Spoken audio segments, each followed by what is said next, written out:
হযরত ওমর যখন খুতবা দিতে দাঁড়াইলেন, সামনে থাকা একজন রাসূলুল্লাহর সাহাবী দাঁড়িয়ে গেলেন, ওমর খুতবা বন্ধ করো, আমার প্রশ্নের জবাব না দেওয়া পর্যন্ত খুতবা দিতে পারবা না।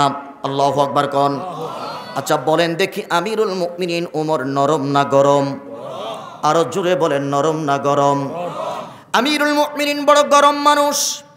এত গরম মানুষের সামনে দাঁড়িয়ে প্রতিবাদ করতেছ, ওমর তুমি একজন ইমাম, আমার কেন যেন মনে হচ্ছে তুমি জনগণের হক নষ্ট করেছ রে ওমর।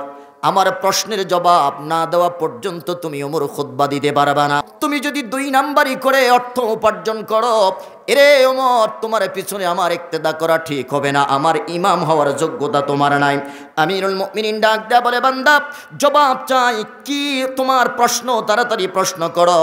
আল্লাহর নবীর সাহাবীরা নামাজ পড়ার জন্য বসে আছে। বলে যে ওমর রে, তোমার গায়ের যে নতুন পাঞ্জাবিটা তুমি কি দিয়া বানাইছো? বলে কাপড় দিয়া বানাইছি। কোন কাপড় দিয়া বানাইছো?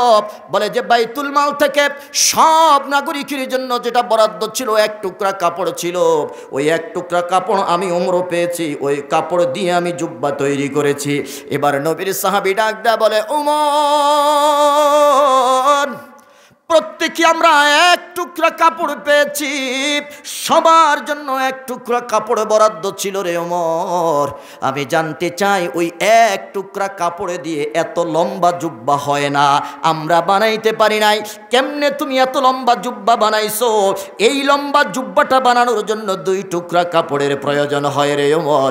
1 টুকরা না তুমি পাইছো, আর 1 টুকরা তুমি কাড্ডা চুরি কইরা আনছো। আল্লাহু আকবার কয় না? জোরে বলেন না আল্লাহু আকবার। কইতে পারছেন এমন কথা জীবনে? আরে প্রাইম মিনিস্টার তো দূরের কথা, একজন মেম্বারের প্রতিবাদ আমরা করতে পারি নাই। কথা বলেন ঠিক কিনা? একজন মসজিদের ইমামের প্রতিবাদ আমরা করতে পারি নাই। সে তো নিজেরটা খাইছে, বিধবার বাতা পর্যন্ত মেয়েরা খাইছে। হযরত ওমরের সামনে দাঁড়িয়ে গেলেন।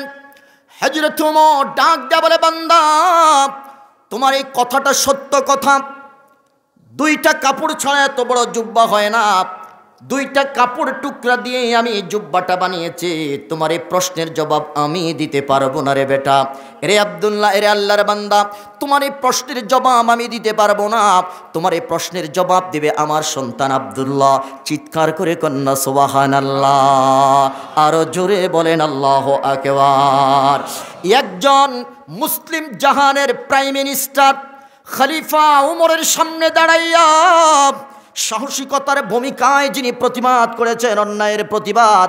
এরে মুসলমান, আজকে প্রত্যেকটা মানুষ যদি, প্রত্যেকটা পরিবারে, প্রত্যেকটা সমাজ, প্রত্যেকটা জায়গায় যদি এভাবে প্রতিবাদের প্রাচীর গড়ে তুলত, এই সমাজের অন্যায়কারীরা তীরের মতো সোজা হয়ে যেত। কথা কোন ঠিক না? তোমার এই প্রশ্নের জবাব দিবে আব্দুল্লাহ। সুবহানাল্লাহ খান। আব্দুল্লাহ কোথায়? আব্দুল্লাহকে খুঁজে বের করা হলো।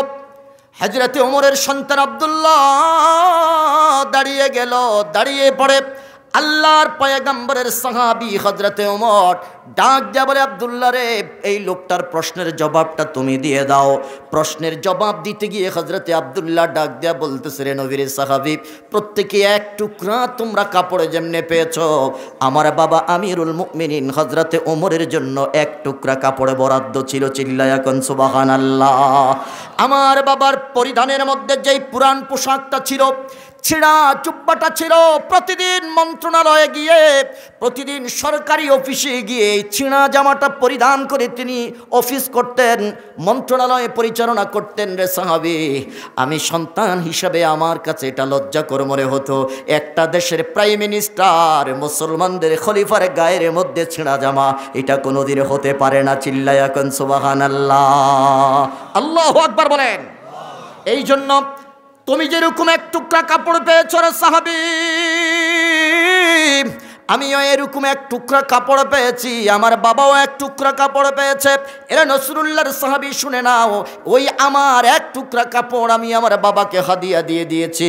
এই জন্য আমার বাবা 2 টুকরা কাপড় নিয়ে ওই জুব্বাটা, লম্বা জুব্বাটা বানিয়েছে। চিল্লায়া কোন সুবহানাল্লাহ, জোরে জোরে বলেন আল্লাহু আকবার। এটাই হলো নবীর আদর্শ, যে জনগণের টাকা আমার কাছে থাকবে, এটা আমানত। রাষ্ট্রীয় সম্পদ আমার কাছে থাকবে গচ্ছিত, এটা আমানত। আমানতের খেয়ানত করা যাবে